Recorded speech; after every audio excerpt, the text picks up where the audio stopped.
Сәлеметсіздер ме? Мен Қызылтөбе лицейінің 9-шы сынып оқушысы Изим Самал.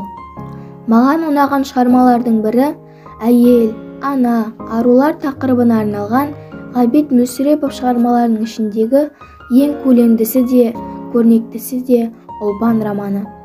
Өзінің бар ерекшелігімен, көркемдік бітімімен романда көрінетін Ұлпан тек қана жазушының өз шығармашылығы емес, бүкіл қазақ әдебиетіндегі оқшау тұрған әдеби бейне. Халқымызда дәстүрлі мәдениеттің бесігін тербетіп, әйелдіктен даналыққа, отбасы, ошақ қасы тірлігінен рулы елдің қамын жейтін ел анасы деңгейіне көтеріле білген ана.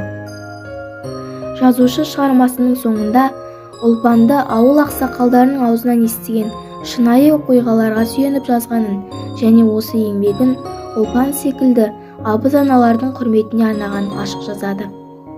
Ұлпан романындағы басты кейіпкерлер Есеней де, Мүсіреп те шынайы кейіпкерлер, өмірде болған жандар. Есеней қаншама тегеурінді би болғанымен тағдыр талқысына түседі. Асқаралы 60-қа келгенде маңдайына жазған тақсіретін тартты. Екі ұлы да шетінеді. Ақырында төсек тартып қалып, ел басқаруға шарасыз болып қалады. Осындайда батырдан туған Ұлпан ерлік танытып, Есенейдің орнын басады. Жарын да, елін де сыйлайды. Елдің Есеней атанады.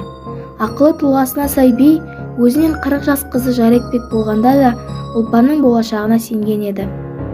Ұлпан аналардың анасы, ел билеген көсем, сөз бастаған шешен, аузы дуалы қоғам қайраткері.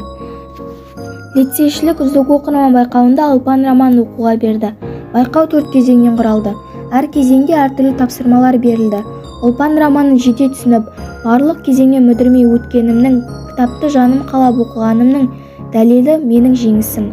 Жақсы кітап жан азығы демекші, Ұлпан романын оқуға міндетті түрде кеңес беремін.